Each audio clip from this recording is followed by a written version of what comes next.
ChatGPT to automate the routine things. One routine things which I will demonstrate would be maybe, can I get a chi-square dependence between two variables? But you have to know what is chi-square, because unless you know what is chi-square, you won't know what to ask the ChatGPT. So the way I'm recommending, that is going to be the focus of this session. And I'm very thankful for this question, because it helps me explain the very nature of data science and how we use ChatGPT. Use ChatGPT to do all the dumb work. Use ChatGPT to do all the, I'm not saying coding is dumb, but for those who are not comfortable with coding, use ChatGPT to code and copy the code. And you should know some amount of Python coding, as I will demonstrate here in this seminar, so that you can run the exercises. But what it does not take away is you need to know the concepts of data science. You need to know what is ML, where I can use ML. You need to know all the ML algorithms.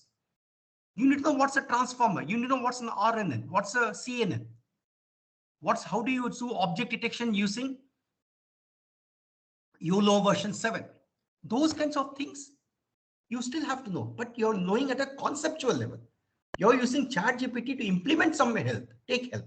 That way you can bring to production code faster, but not blindly trust a code generated by a program and then use it. That way your productivity will go up much, plus you're using your data science skills, because data science is not easy, folks. Does that answer your question? Yes, thanks. Okay, Dheeraj, right? It was okay. Rutvik, prompt engineering, I will not be able to talk about it, but I will cover that in my actual seminar. All right. Nilesh, okay. What will be covered in ChatGPT? We'll transfer learning models as well. No, Nilesh, I will talk about what is transfer learning, because transfer learning involves, in order for you to understand transfer learning, you need to know what is deep learning, because transfer learning is supported only in deep learning, right? It's useful more in deep learning. So in deep learning, you have to know neural network, CNN, RNN, why transfer learning for RNN did not work, and why transformer heralded a new phase of transfer learning, which resulted in transfer learning being much more powerful in NLP than in computer vision, and how computer vision started copying the transfer learning of NLP into computer vision, such as using vision transformer, etc., etc. So there's a lot of things in this, right? I'm telling you, I am being very humble in telling you, Nilesh, that we can't learn all these concepts in one seminar, right? So data science is a pursuit. Don't think of it as endpoint. Data science is a pursuit. You every day new, even today I am on my toes because I learned about some new models being used today. So I have to be on top of the research, but you need to reach one level so that you can understand all the research articles. Right? That's what I want to tell you. And I know I have trained a lot of folks, and I know there are folks from non-computer science background, non-Python coding background, right? From commerce, business, engineering, primarily engineering, who have the good mathematical foundations, but they are scared of coding, right? And therefore people develop unnecessary fear of data science. Data science is not to be feared. Right? Because of Python as a pain point, many people are afraid of data science. And that, due to evolution of ChatGPT, the most difficult part you can relegate to ChatGPT. All right. I'll take one last question, then I'll start. Yes, go ahead, Brahma.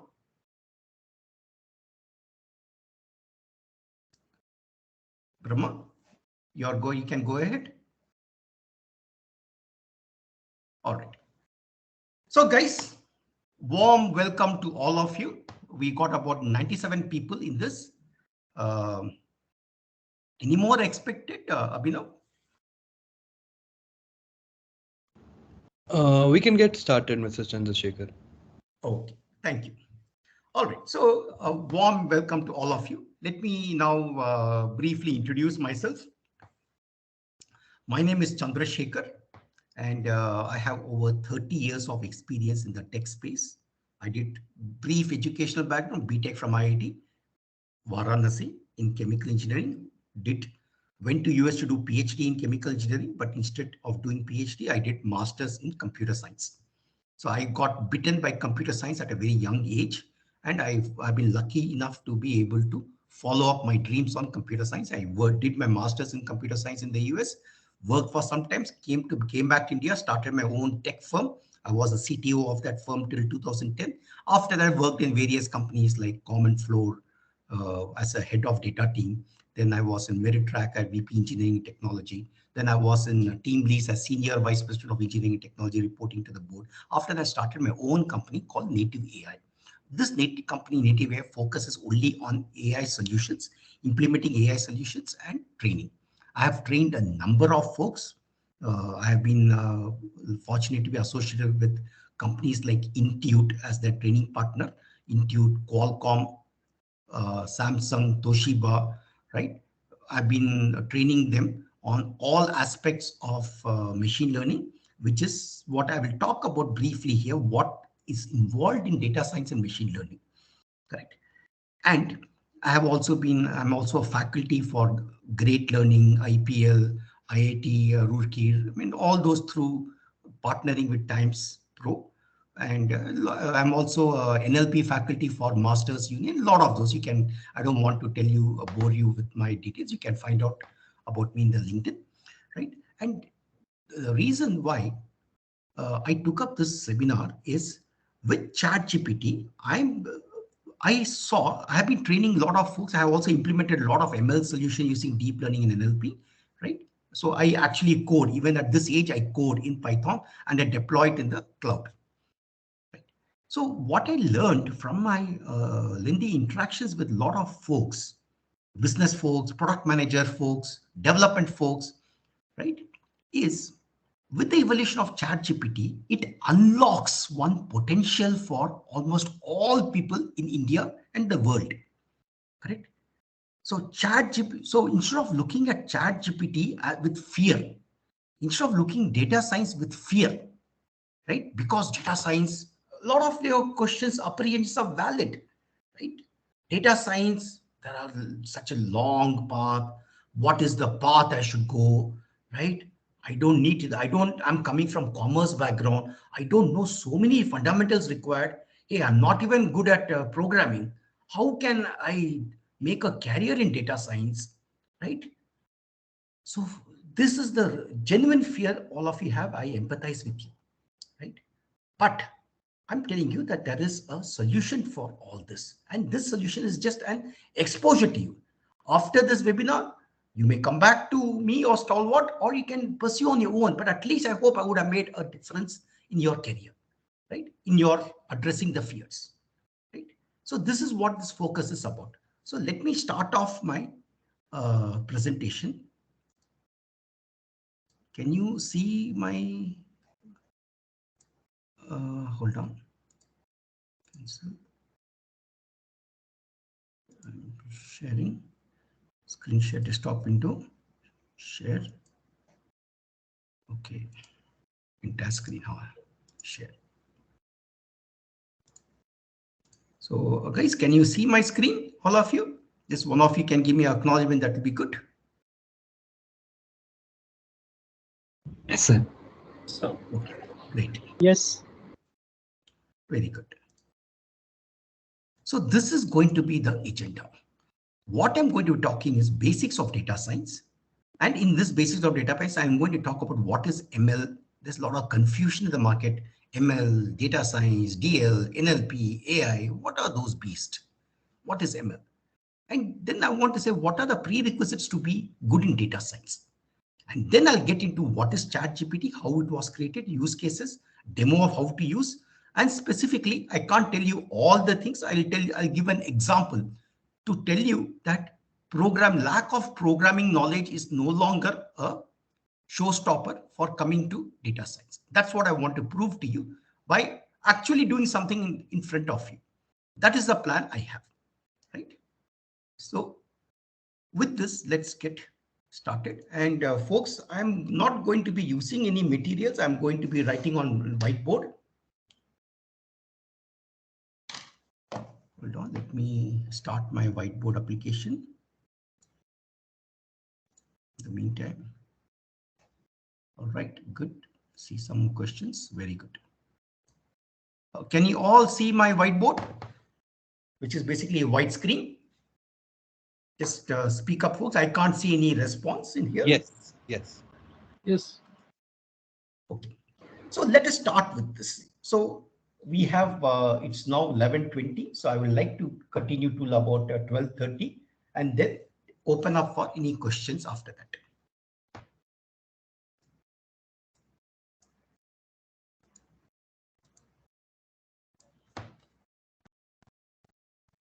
Okay. What is data science? So we'll talk about what is data science, what is machine learning, what is deep learning, NLP, and AI, very briefly. Right? So let's start with this first question. What is machine learning? ML stands for machine learning. Right? Can I have some answers from any of you? I will keep it open only for about 2 minutes, then I will give my answer. Can anybody answer what is machine learning? And guys, please speak up. No need to type the response. Who wants to speak, just raise your hand. Training the admission as per desired result. Kavya, okay. Anybody else?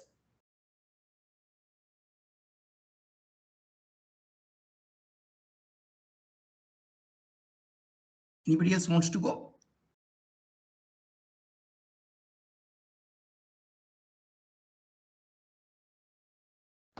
All right.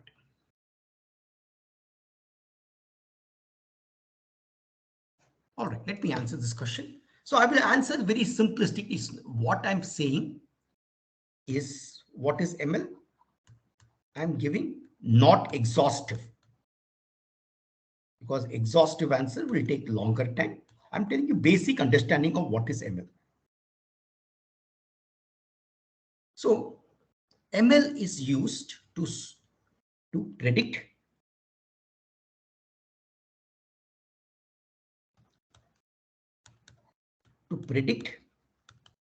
some results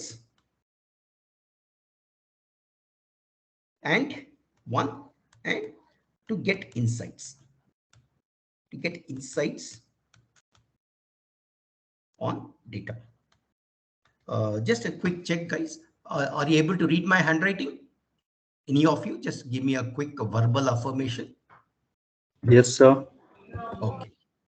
So to predict some results and to get insights on data. So let's look at to predict some results. So predict some results, I'll take a simple examples, right? So to predict some results, you need past labeled data. Remember the term labeled data and past labeled data. Most important thing.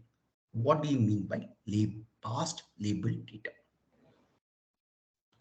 So what this means is, let's take a simple example of predicting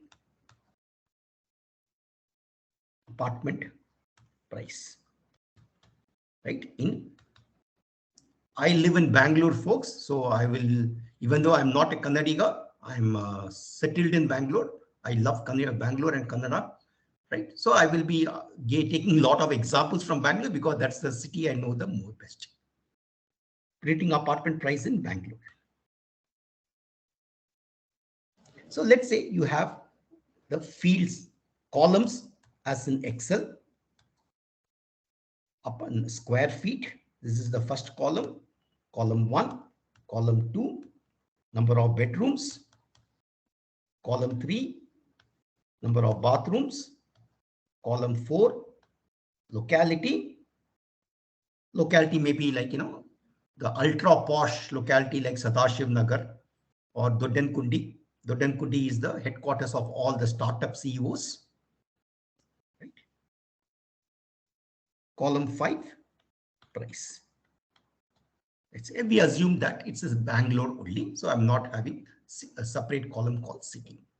So let's say you have the past data. So let's say 2000 square feet, 3 bedroom, 4 balcony, locality Sadashiv Nagar. Let's say start with this. Sadashiv Nagar, probably price is 5 crores.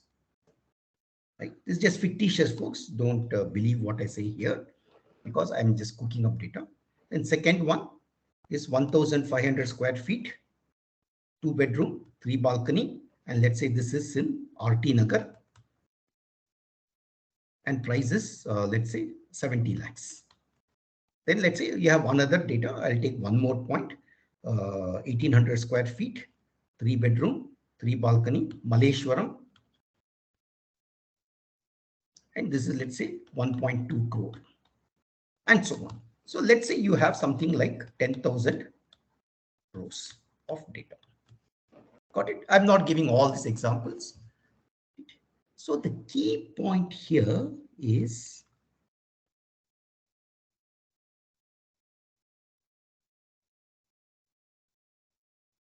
you want, so the task is you have the past data, then suddenly you are asked one question.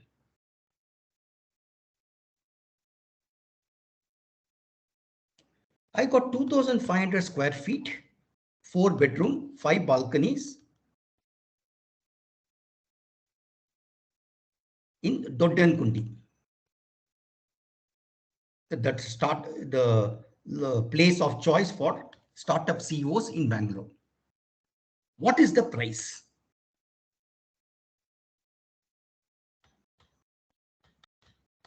That is the problem you want to solve using machine learning. That is the first part of machine learning. So you have the past data, which is 10,000 rows of various columns, right? And you want to predict what is the price of a new locality, which Shobha is building a new building apartment complex in Doddankundi. 2,500 square feet, 4 bedroom, 5 balconies. How much it should price at? What is the price it will fetch? This is the problem you want to solve. And how do you solve it? You are able to solve it because you have labeled data. And what is the labeled data? Labeled data is you have, or we call this column 1, column 2, column 3, column 4, which is square feet, bedroom, number of balconies, number of balconies and locality as X input. And this is what we call as Y. Y is what we are trying to predict. So label data means you have both X and Y. You have both X and Y. And what you do is you find relation, find how Y is dependent on square feet, locality, number of bedrooms, number of balcony. So you find how Y is dependent upon that using the 10,000 rows of data, of past data. Once you find how Y is dependent upon 10,000 rows of past data, you know, okay, why we won't get into exactly how we relate because that depends upon which machine learning algorithm you use. You find how Y is related to all this. And then once you find the relationship, then when you get new data, X1 equal to 2,500, where X1 is the square feet, X2 equal to 4, where X2 is the number of bedrooms, X3 equal to 5, where X3 is the number of balconies, X4 equal to Doddankundi, that is the locality. Then you using this, you will compute, find, evaluate Y for this apartment. We call it as Y pred. That is what is machine learning part 1. So you learn the relationship between all the data, all the input data fields. So input data are called as X1, X2, X3, X4. And we give the name for X1. X1 is square feet. X2 is number of bedrooms. X3 is number of balconies. X4 is locality, which is in this case Tottenham. Then we find out the YY print. Okay, that is one part of machine. That's why you need historical labeled data. And incidentally, this type of machine learning is called supervised ML. The second type of machine learning, I'm running out of space, so I'm going to scroll to the top. So we covered this part. Let me clear up my space.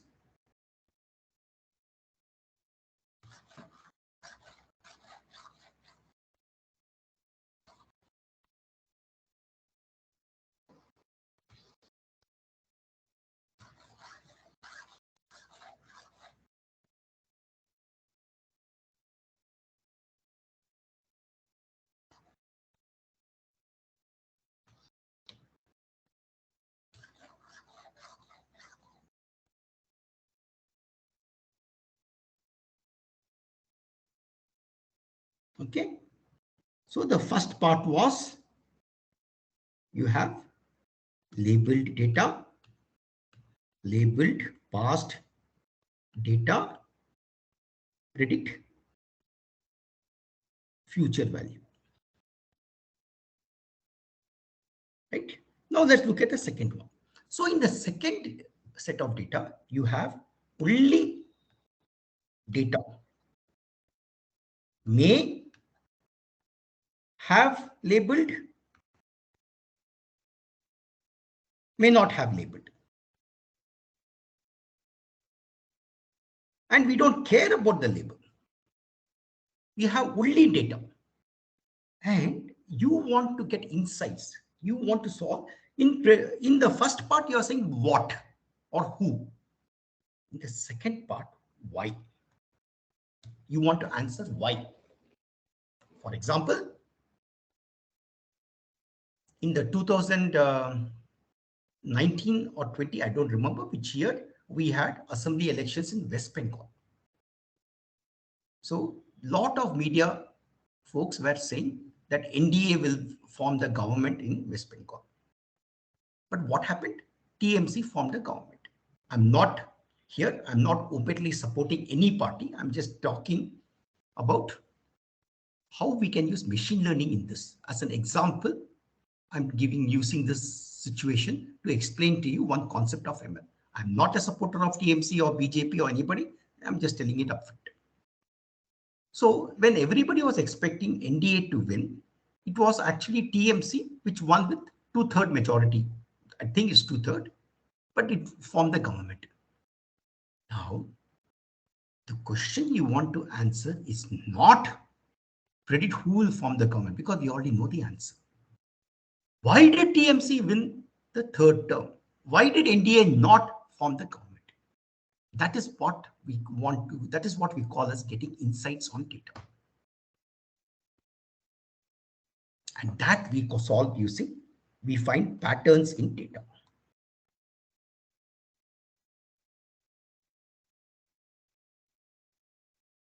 We find patterns in data and we get that. And this is called unsupervised learning.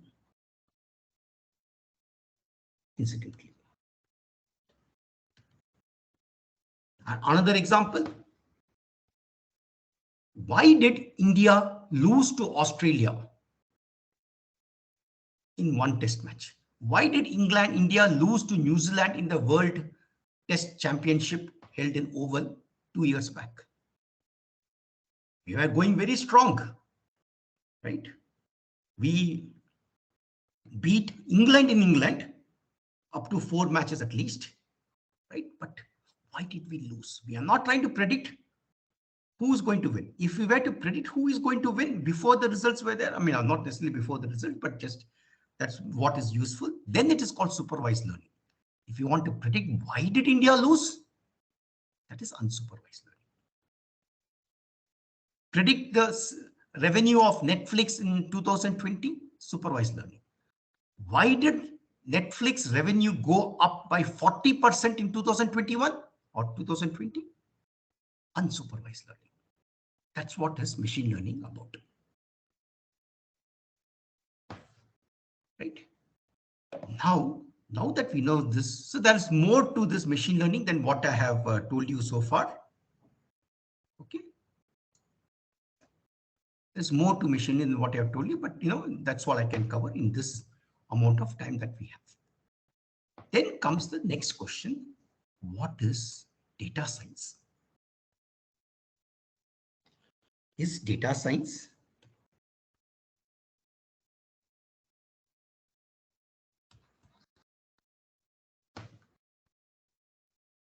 guys, let me, my machine is misbehaving. Let me close some applications.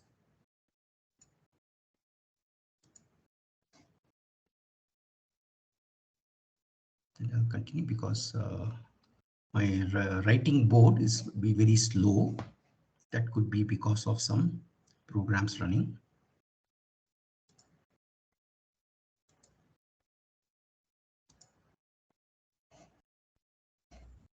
Okay, this is done. This is also done. Save. Okay, and what is this? Don't need that. Okay, good. Okay, so let me do one more thing. I will restart this application.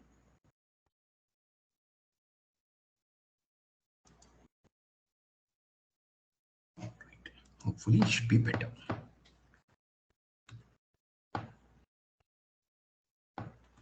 Okay. What is data science?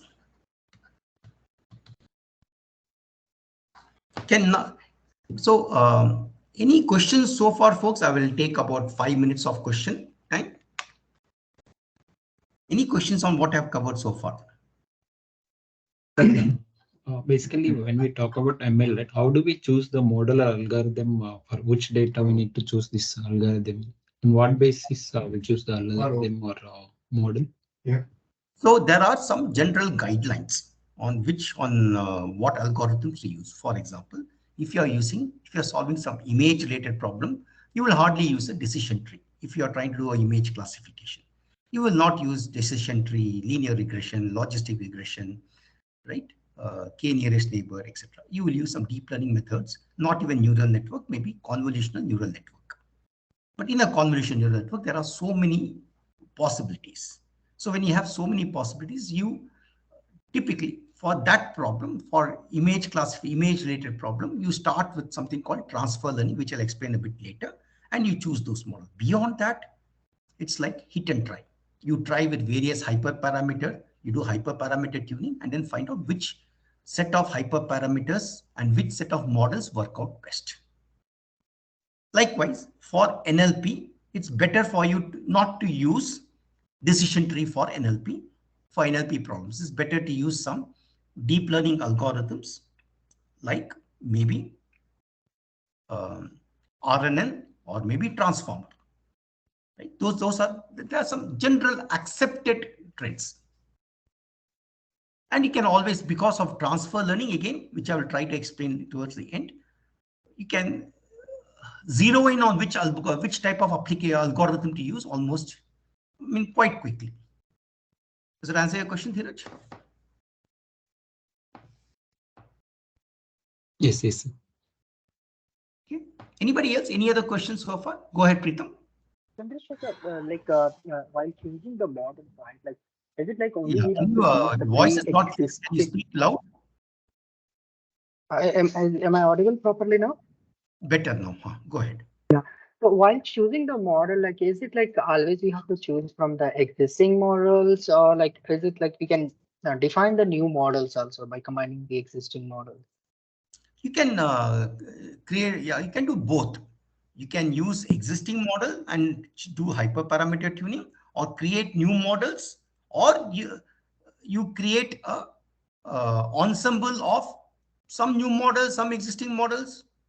Anything is possible. Is it like a database of all the models, like the people are creating model? Is it like something like open source of models has been created, some database? Again, some models are open sourced.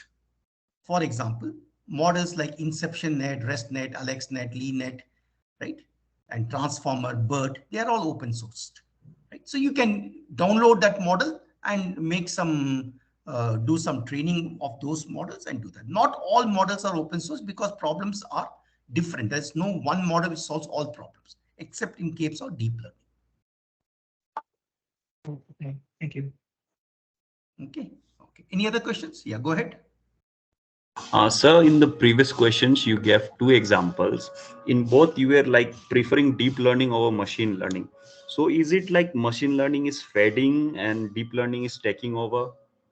Not like that. I gave an example because for this example, I know deep learning is superior to machine learning.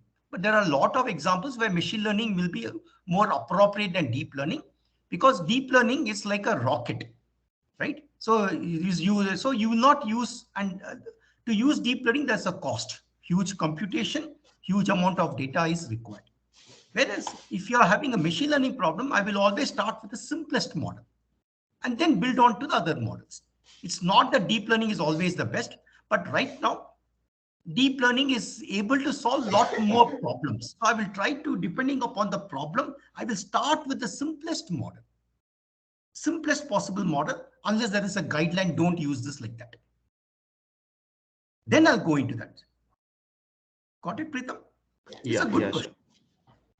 Anyone else having a question? Go ahead, Karthik. Yes, sir. So that in the example of apartment, we have a column called locality. So that we can use same, or we need to convert it into some numerical data to work upon. Yeah, your good point. You have to convert it into some numeric data. I gave it just as a conceptual example. So yeah, you convert it numeric data to do that.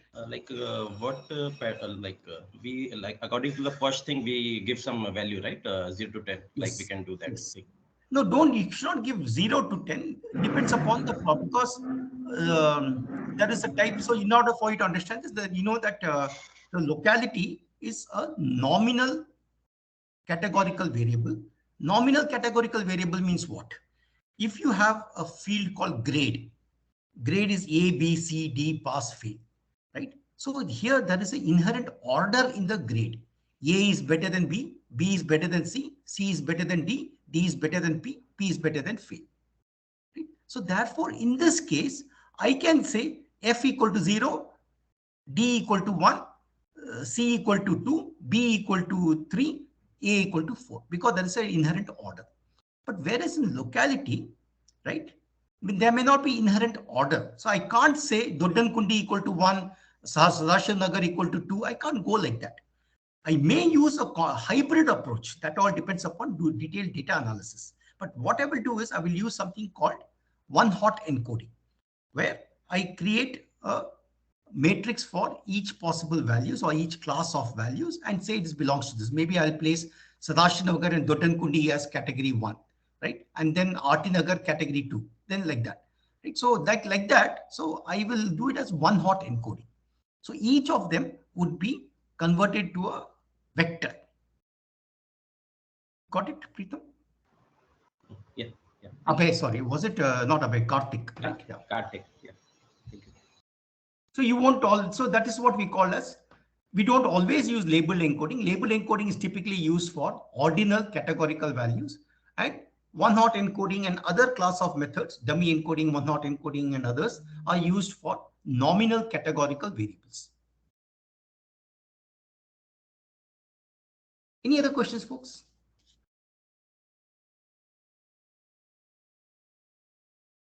All right. Now let me ask you a question.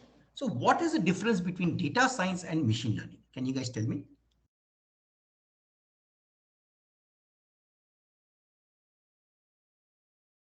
What do you guys think? Difference between data science and machine learning? Sir, machine learning is a set of algorithms, and data science, it involves mathematics, statistics, usage of programming. All this combined together is data science. All right. Anybody else? Guys, please talk because it's easier to read. Okay, Nilesh, can you explain why data science is a superset of ML?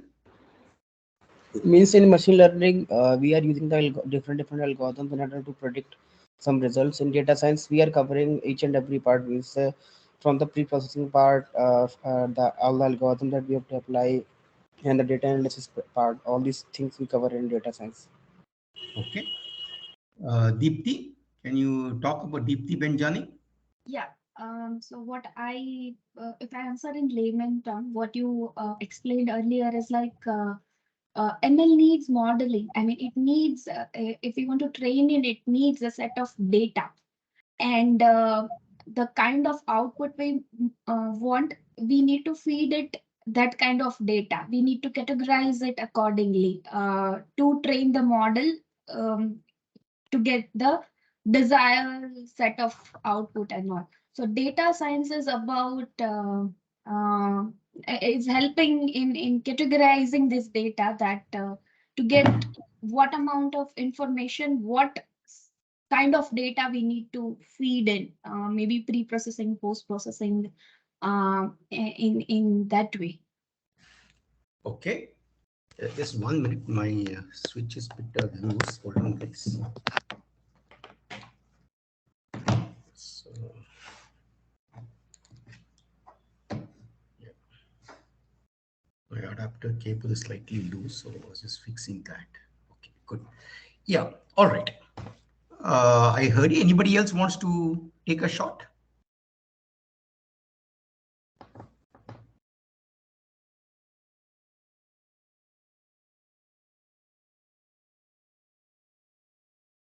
All right, so let me explain what is data science.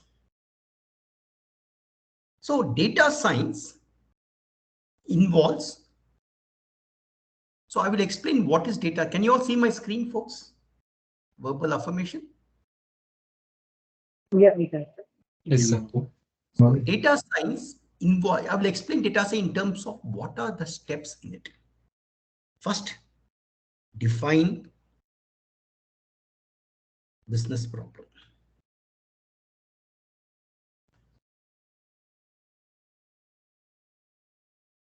One, that's a step one.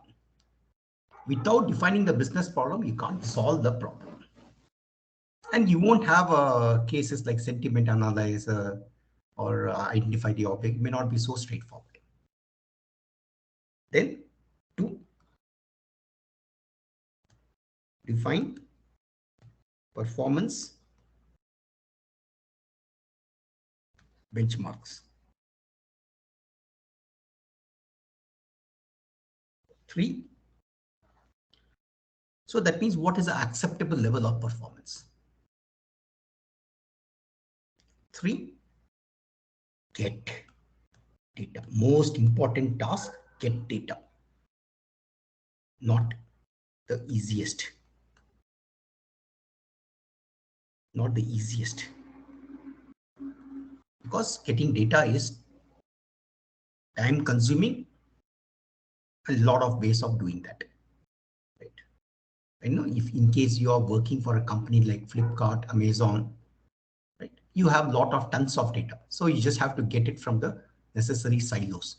So you need to know how to write SQL to get data from various databases, how to use MongoDB, right, etc., etc. Whereas if you are a company which relies on public internet, then you have to write some web scraping, scripting tools to get data from the websites, or you can talk to annotationing companies, which gives the data for you. Or if it's a new data, you have to design your own data. Then 4, extensive process called process the data. And this step is called exploratory data analysis,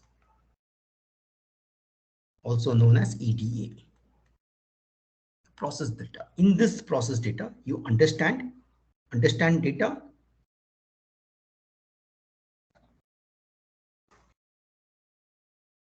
After that, you find what are qualitative and quantitative variables, their distribution, what we call as probability distribution.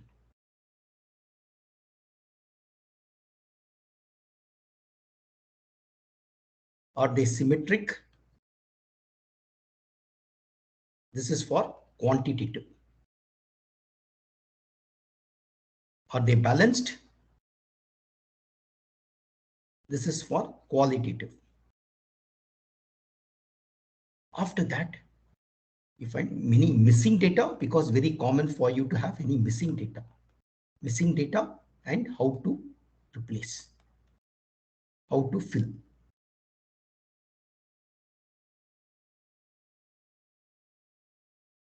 Any outliers, right?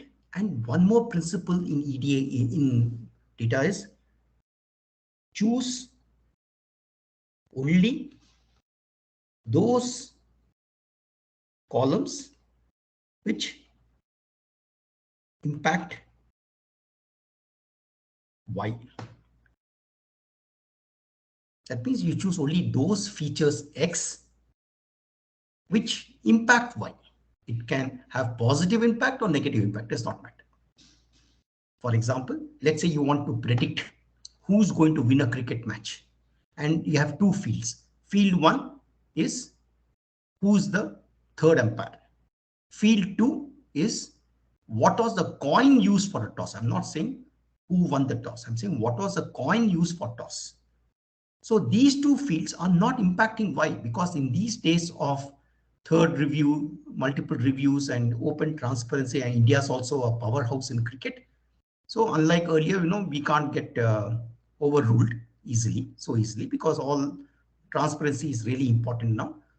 Like I remember in 2001, when India toured Australia, Sachin Tendulkar was given out, even though the ball hit his shoulder and seemed to be much above the stump. And the umpire was Steve Buckner, and even the review was given out. So the days of 2000 and days of 2020 are different. Now it's a lot more transparent. So these fields don't matter. The review umpire in the match and the coin used for toss doesn't matter, because everybody is transparent. So therefore, we will not use those columns. So that is the concept behind choose only those columns. Then choose only those features or X that are independent of each other.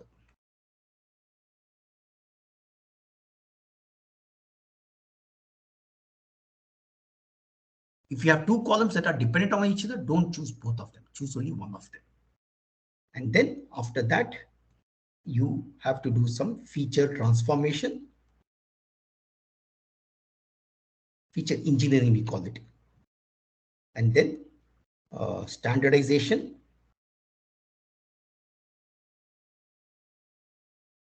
And then partitioning. Partitioning into training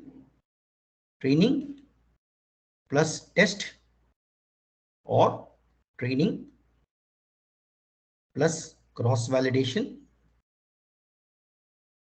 plus test. After you do this, then you're ready for model building. So model can be statistical model or algorithmic model.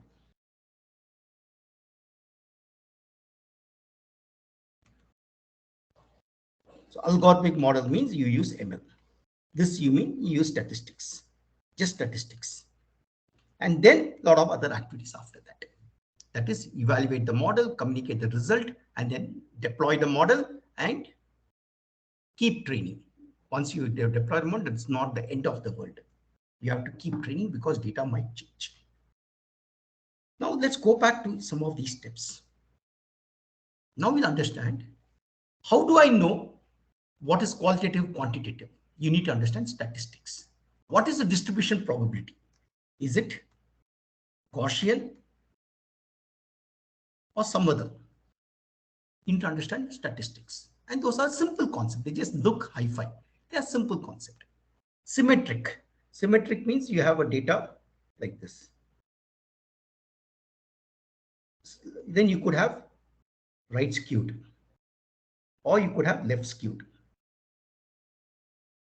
This is left skewed. This is right skewed. This is symmetric. All this you'd find easily from statistics. Is the data balanced? Right? That means you have equal values for each fields. Missing data. So to find the missing data, you need to know what is mean, median, mode, etc. All that from statistics. And fill that. And then outliers. Outliers means that's a statistical definition of outlier. Outlier means data which is not in the normal value. It's in the extremities. So there is a statistical way, mathematical way of identifying outliers. There's a feature engineering way of identifying outliers. So mathematical way, the statistical way is one method is any data z plus equal to mu plus minus 3 sigma or mu plus minus 2 sigma, or any data x, any data z less than 1.5 times IQR plus Q1 or greater than 1.5 times IQR plus Q3. These are statistical. What is IQR? These all you need to understand statistics for that. And there's a simple concept of statistics. Probably in half day or 1 day session, you will understand all these concepts. Now, these are the biggies. These are biggie, very big. So how do you find which columns impact? Why? So in case of a simple cricket match, I told you that the umpire and the coin used are not impactful. I just told you that, explain the concept. But when you have real-time data, the meaning of the columns will not be so apparent. And plus, there will be 10,000 rows and 100 columns. So you use various statistical principles to understand this. And those principles have to be told to you in a systematic way. So you need to know the concept of hypothesis testing,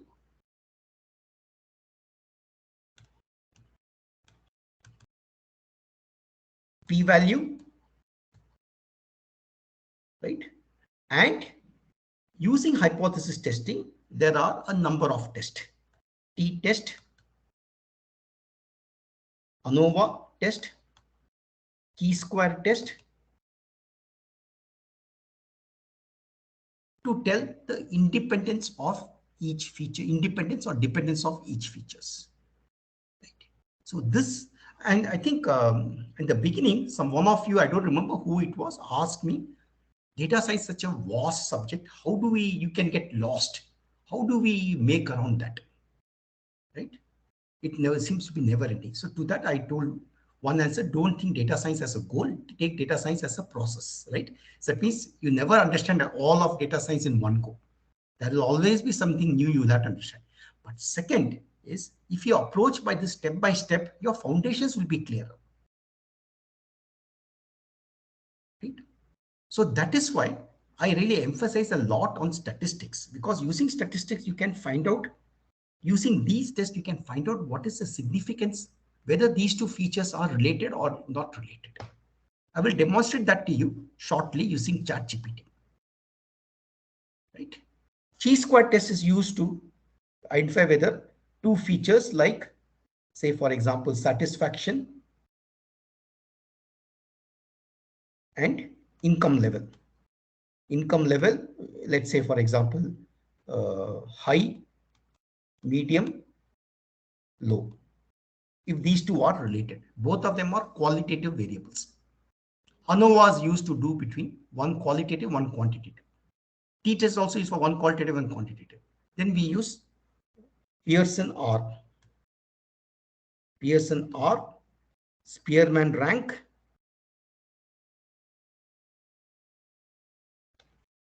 and variance inflation factor between quantitative and quantitative. These are the things you study in statistics. So instead of studying, so what I have seen people who have self-taught, even though they are aspiring to learn on their own, somewhere somebody will say I'm using Pearson R. So people will read up the web and say what is Pearson R. From the web you will get a lot of information on Pearson R. But you don't know how exactly Pearson R fits into the overall picture. There is no unique website or program which tells about how all these concepts fit into the understanding of the whole data science or machine learning.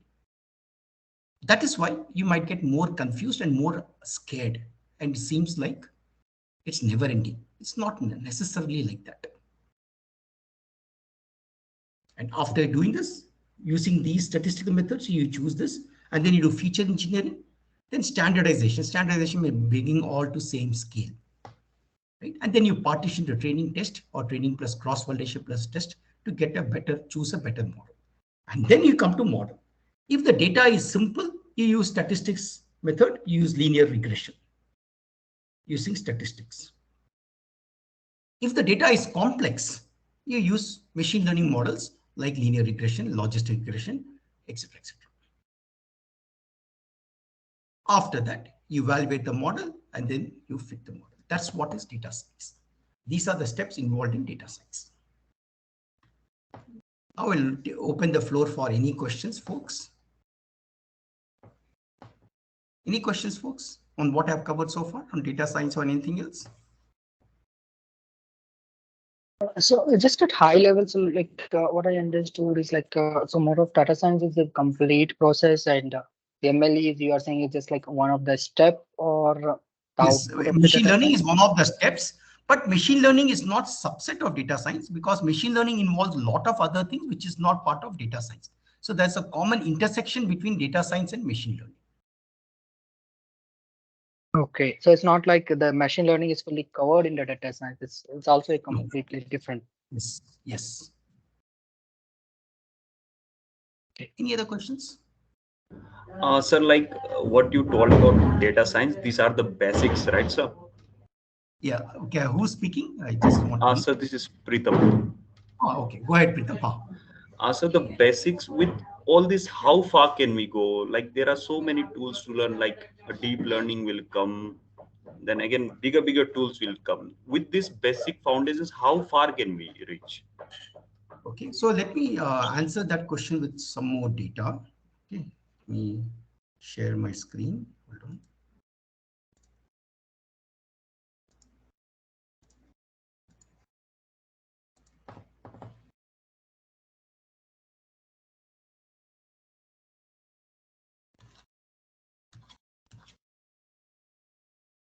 I understand what you're trying to say. So let us say, what are the algorithms of ML, right? And let me also tell you, deep learning is part of ML. Okay. So having said that, let me now explain what are the algorithms in ML. So algorithms in ML are K nearest neighbor, naive Bayes, decision tree, and family. This family includes tagging, random forest, boosting,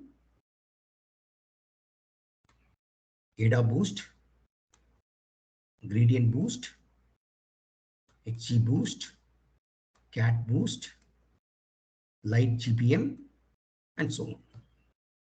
And then you have support vector machine,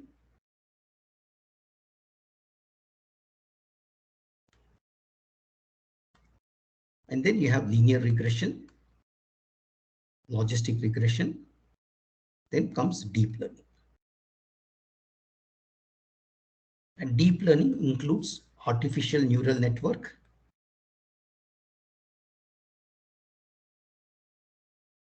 convolutional neural network, recurrent neural network, and it has a lot of plus family.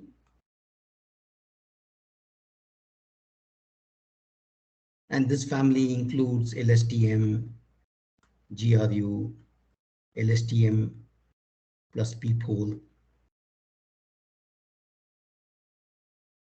attention,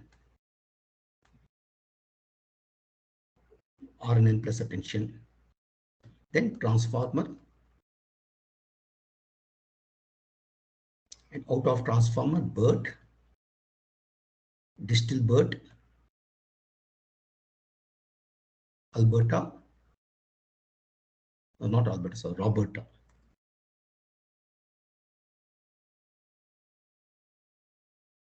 Right, and family. Then you have T5, then you have Big Bird, this is by Facebook. Then you have GPT-1, GPT-2, GPT-3. Then you have, I'm continuing below, GPT 3.5, GPT 4.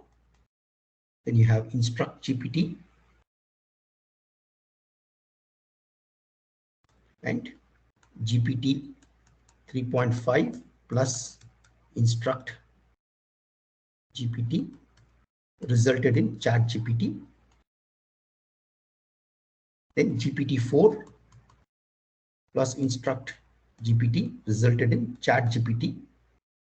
This is called ChatGPT 3.5 or where is ChatGPT plus.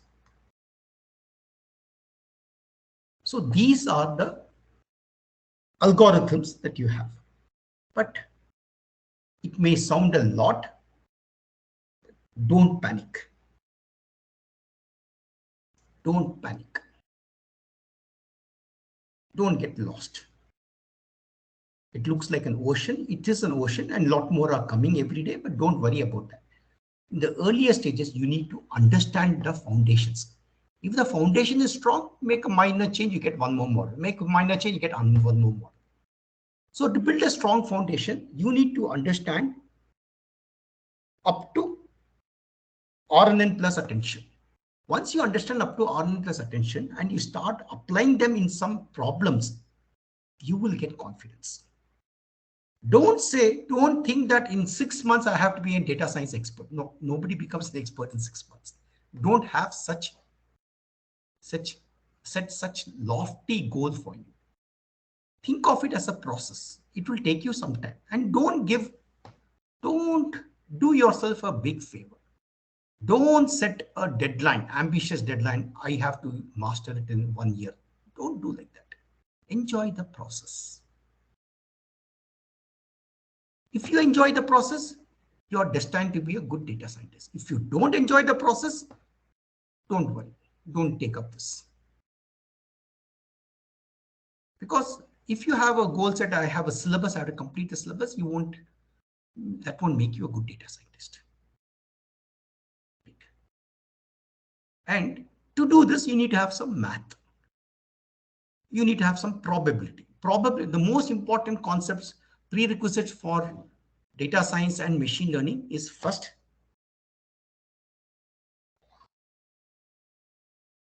I'm just going slightly out of flow, but based upon the question, I'm answering that. Prerequisite, most important prerequisite. 1, no fear. That's a psychological. 2, second, you say, I require matrix, vector, and operations in matrix, which you have studied in 6th or 7th class, plus, minus, multiplication, division, etc., etc. 3, probability. This involves basic probability, joint probability, conditional probability. And these are not easily, these might not be taught unless those folks are coming from statistics or computer science background. These are not taught in most engineering. Up to basic probability, you will know, but joint probability, conditional probability, you will not be knowing. Basic probability is probably covered in 11th class math, right? Then joint and conditional, you will have to know. Then you have to talk about continuous probability. This is where you talk about Gaussian distribution, etc. Then after that, you get into something called descriptive statistics and inferential statistics. So inferential statistics. So descriptive statistics is used to find mean, median, distribution, right, outlier, etc. Inferential statistics used for finding out independence of variables, chi-square, hypothesis testing, null, p-value, etc. These are important concepts you have to understand. After you understand that, these are the mathematical prerequisites. So in most of the sessions which I cover for Institute of Product Leadership for product managers. So I start with statistics, which includes all these concepts: probability, descriptive, and inferential statistics.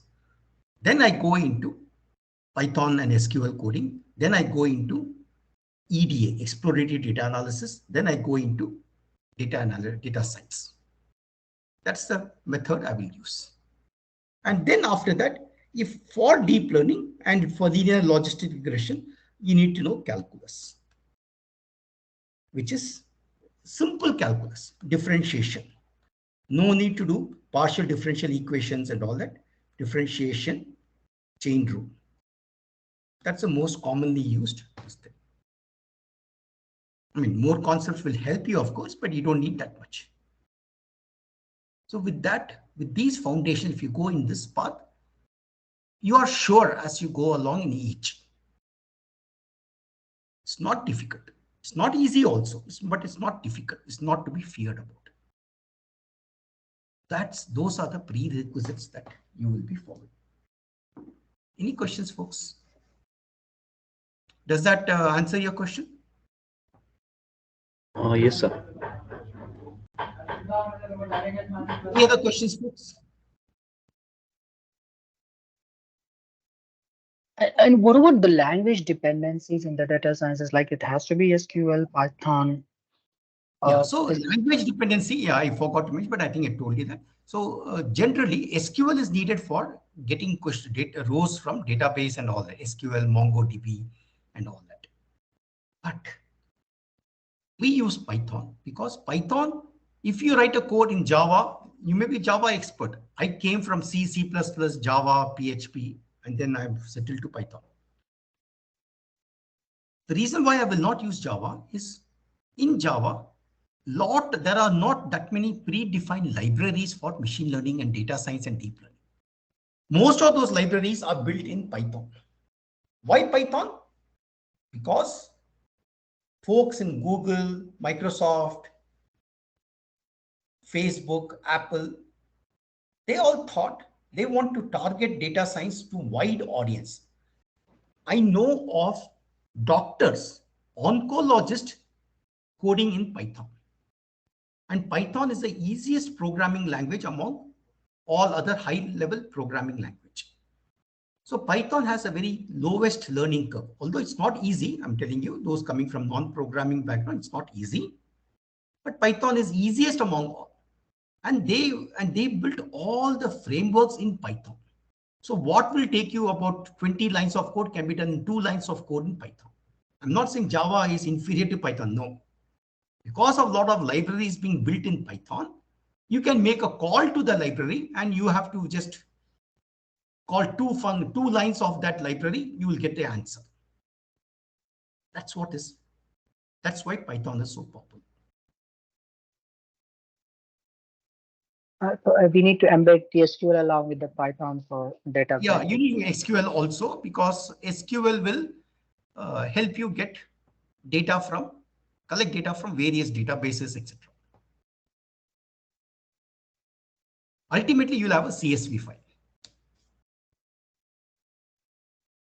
where you combine all the data, dump all the data into one CSV file or a text file, which is processed by data science or machine learning models.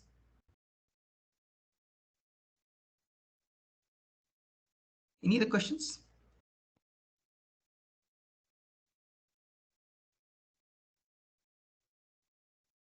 All right.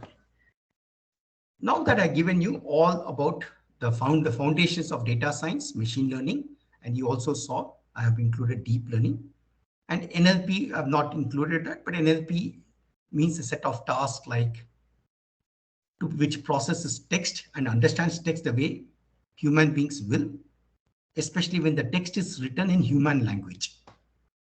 It's called natural language processing. NLP stands for natural language processing.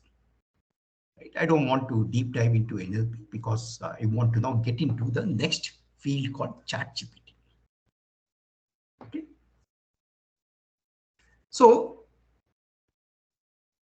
let me start with ChatGPT. Any of you know what such? Any of you do? How many of you have heard of ChatGPT? Can you give me a show of hand? How many of you have read about ChatGPT? Okay.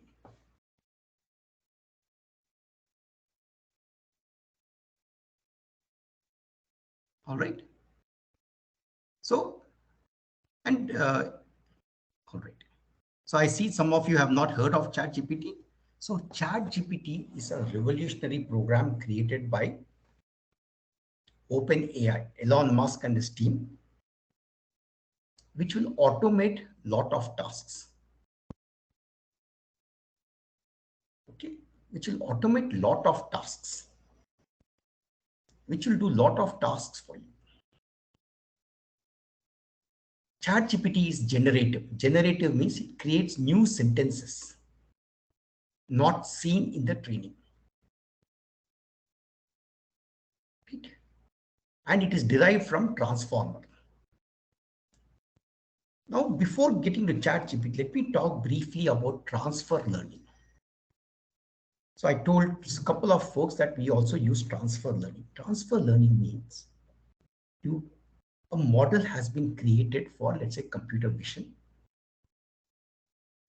for detecting whether, let's say, you have created a model which detects whether it's a animal detector, let's say hypothetically. You have created a model which, when given a photo of an animal, will say which animal it is. Idea is, using that model, you can use it to solve a new problem called vegetable detector. Given a photo of potato, tomato, onion, it will tell what it is. Not magically. So you have to, that's what's called transfer learning. So if you were to learn to recognize what vegetable it is among all the possible vegetables, if you want to build it from scratch, it will take you a long time, lot of data. Whereas if you use transfer learning model, that is a model trained on animal, and reuse that model and change some parameters, you get a model for training vegetables at a much lesser number of data and much faster. That is transfer learning. So transfer learning in computer vision simplified lot of computer vision tasks, and we could solve a lot more complex problems using transfer learning. Similar to this, we have transfer learning in NLP. NLP people were concerned that, oh, there's no transfer learning possible other than word-to-vec embedding. Right? And then came transformer. After that, transfer learning in NLP is also possible. So we can use transformer, derived architectures to solve a lot of problems. That's how ChatGPT became very powerful, because of the transfer learning paradigm of transformer. And ChatGPT derived from Transformer. Transformer is the ultimate ancestor of ChatGPT. Transformer was derived by Google. So I see a lot of questions. Please, guys, who has any questions, please ask me those questions now.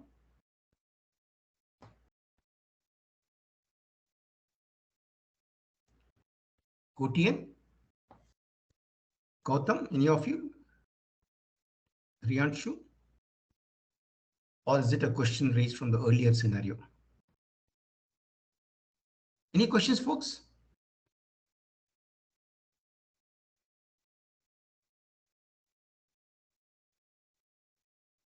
Divyanshu? Okay, good. Okay. There are no questions. Great.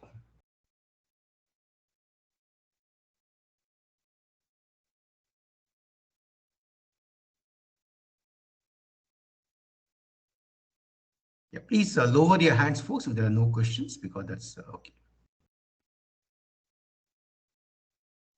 Prashant, you have any questions?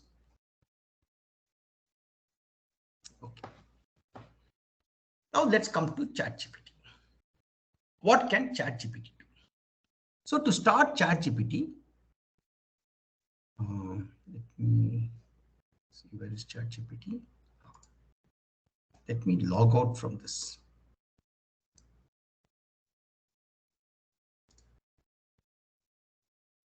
Okay. Login. So I go to OpenAI chat. I go to openai.com. Write ChatGPT. You have to log in. So you have to associate it to your Gmail account. I already have associated to that. So I'm going to start with this. Remembers my password. And I have the chat. So I have, it stores all the history. Right? So in ChatGPT, the key to using ChatGPT is to ask right questions, frame it properly. So there's something called prompt engineering. I won't get into that right now. I'll cover that in my actual session because that's too much to cover in one session. So that is a way for you to ask a question so that you get an answer to it properly. So you ask, so you say, please explain to me what is hypothesis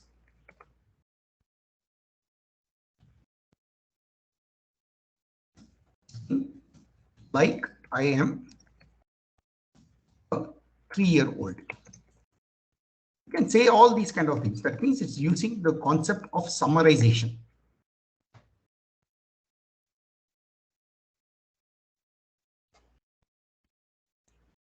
This is how you use ChatGPT to understand the concepts.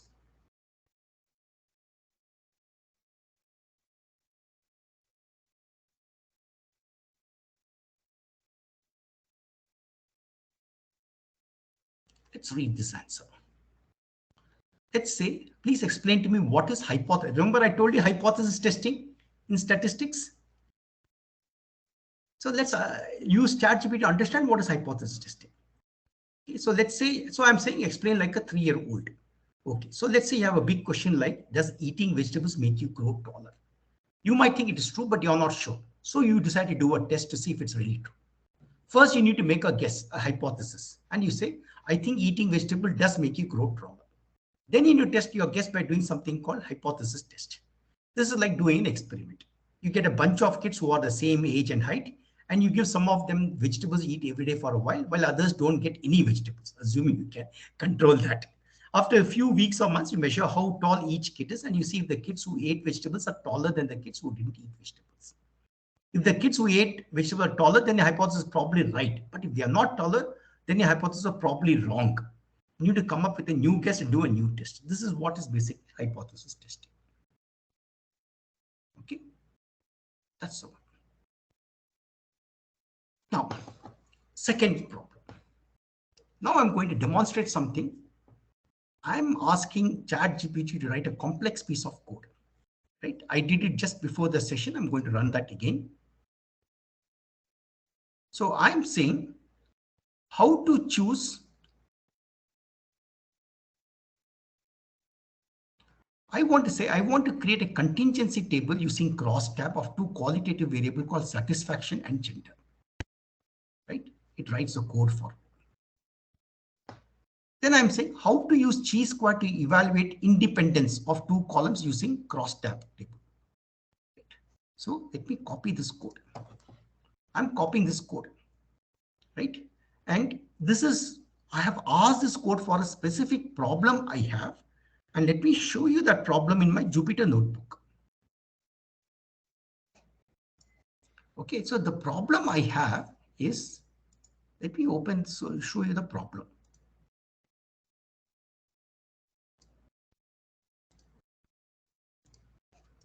So I have a data set containing airline passenger and the details about each passenger. This is called comma separated value. And that is a field which I want to predict. Are they happy or satisfied? Dissatisfied or satisfied?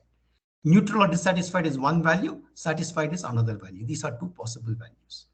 So I want to find out whether there is a dependence between gender of the passenger. Where is gender? Just say control. First column.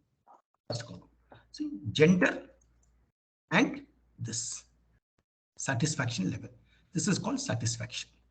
I won't find there's any dependence between gender and satisfaction. All right. So let me go to the code.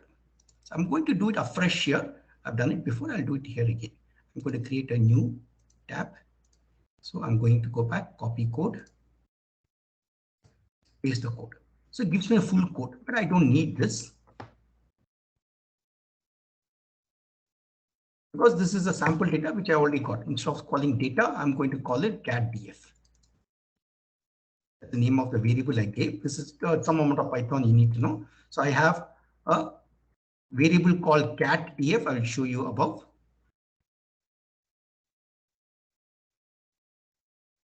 So catdf contains all the variables. This is a data frame. I won't get into that. This is Python coding. Okay. Okay, I've said catdf.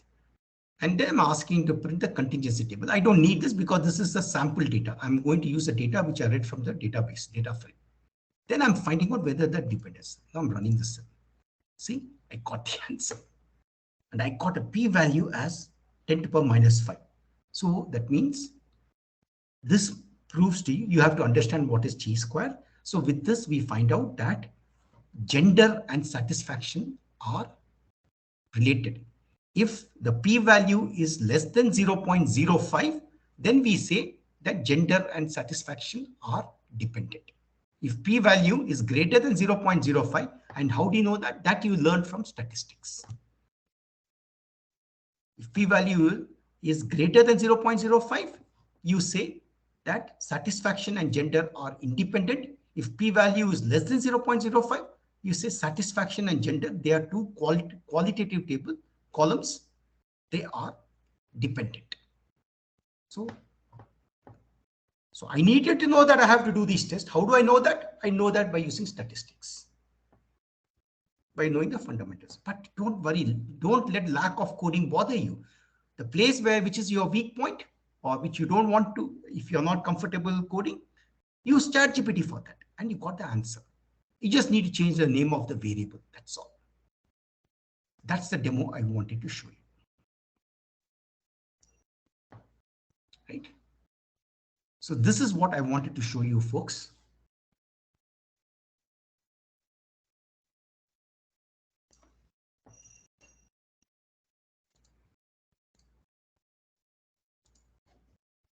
And with that, folks, I end the session and I can take any questions that you have. With that, we complete the scope of what I wanted to cover. So now in this, you know what is understood, what is machine learning, what is data science, what is supervised, unsupervised, what are the steps in data science,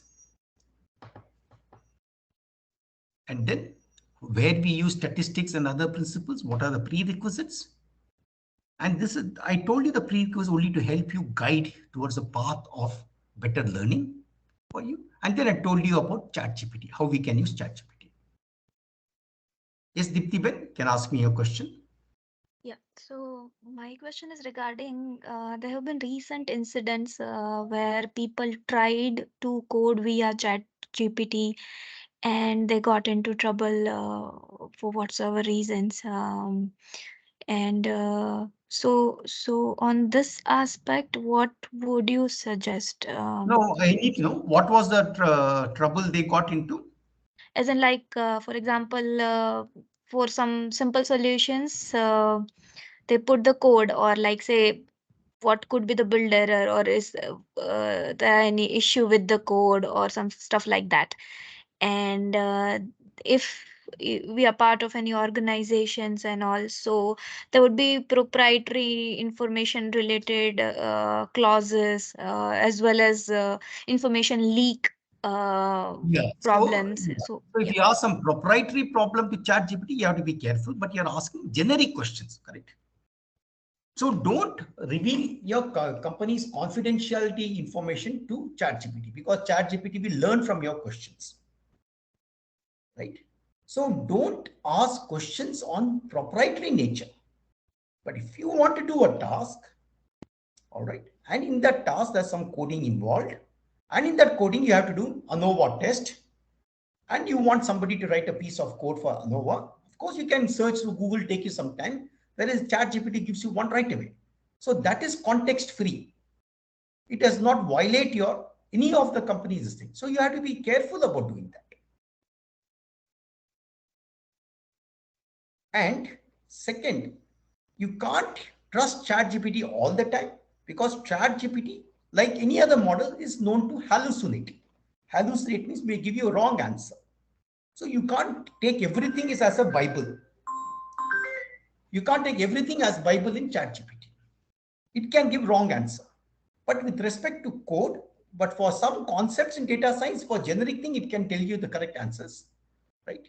But for code, you can check your code yourself to see whether it works. So that's how you will use ChatGPT. I'll cover these things in my actual ChatGPT presentation. Detailed. So answer your question, Deepti? Yeah, thank you. Chandrasekhar, one more thing, like we have a lot of this chat GPT platforms or like apps available. So I mean, is it like everyone is like kind of authentic, or which one we should be using? Like which one would be the better So one? that you have to do an evaluation yourself, right? Right. And what I will do is I'll upgrade to ChatGPT Plus, where I get a private and public key. You have to pay $20 a month, I think. I'm not sure whether it's still the same. And based upon that, you give it, you can use ChatGPT for a lot of problems, and you can also query ChatGPT for a lot of things. So it's something like OpenAI, you said, is like they are the kind of inventors for this. So that Yes. would be the more sophisticated. That's very also depends upon your problem. For example, if you are working in financial space, there is a GPT called Bloomberg GPT, supposed to be very good. They also are available on subscription basis. You could probably use that. Okay, understood. Thank you. Okay. Anyone else? Any other questions, folks?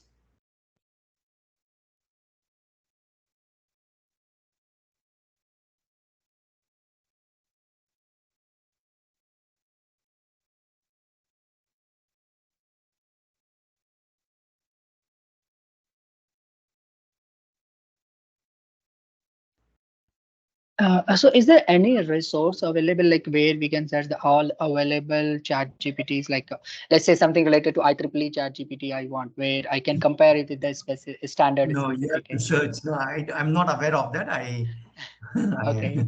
It would have been so easy, right? If that had happened. Yeah. One place where all concept of data science is available. Yeah, life would have been too easy. Yeah. Yeah, true. Unfortunately, and a lot of these are cutting edge, and almost every day new developments take place, right? So I subscribe to a lot of feeds, and from that feeds I get to know. Okay, so it's more of like the how much more data they have, that much more accurately they would be able to answer. Not necessary, depends upon the model, right? For if you're using deep learning, if your model is overfitting, then more data will make it more accurate. If your model is underfitting, then more data will not help you. So these are some fundamentals you will learn. You don't want to go by wrong assumption. More data always helps. No, more data always will not help you. If your model is inherently wrong choice of model, more data will not help you. As it is learning from us, right? Like, let's say if it is giving a wrong answer, so is it possible like to suggest a right answer or right method in the ChatGPT? Yeah, so in ChatGPT, it's possible to say I'm not happy with the answer. So that's one way. Second, you do something called few shot learning. So in a few shot learning, you say, this is the problem and this is the question, this is the answer. This is question one, answer one. Question two, answer two. Question three, answer three. Now this is the question. Please tell me the answer. That's called few shot learning. Okay. It's like we can train it and get the new answers. To some extent, yes. But when you train it, whatever thing you use for training, that goes in ChatGPT development. So as Deepti said, you have to be careful what data you give it if it's violating your company's confidentiality. Understood. Yes, Vijendra, you can ask me a question.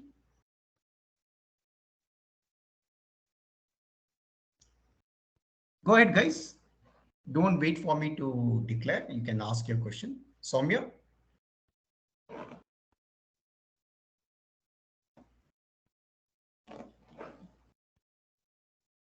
Vijesh, if you have any question, you can ask me. You have raised your hand for a long time.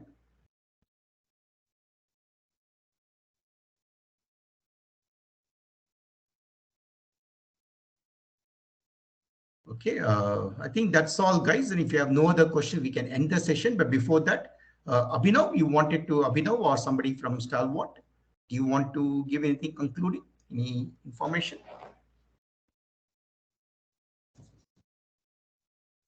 Thanks, Chandrasekhar, for your time. Thanks, everybody, for attending this webinar. Just in case if you have any queries or any learning needs, you can reach out to us at stalwartlearning.com. I'll drop the email ID in the chat box so that it becomes easy for you to get in touch with us. I'll also drop a contact number where you can reach out to us directly. I think that was a very informative session, Chandrasekhar. I mean, I was particularly very interested in listening to this, so I sat through the session completely. I'm a completely non-technical, but it made sense. Okay, thank you, Abhinav, and I hope all of you benefited from this, and wish you all the best in your professional career. Thank you. Thanks a lot, Chandrasekhar. Sure. Thank you. Thank you, sir. Thank you, sir. Thank you.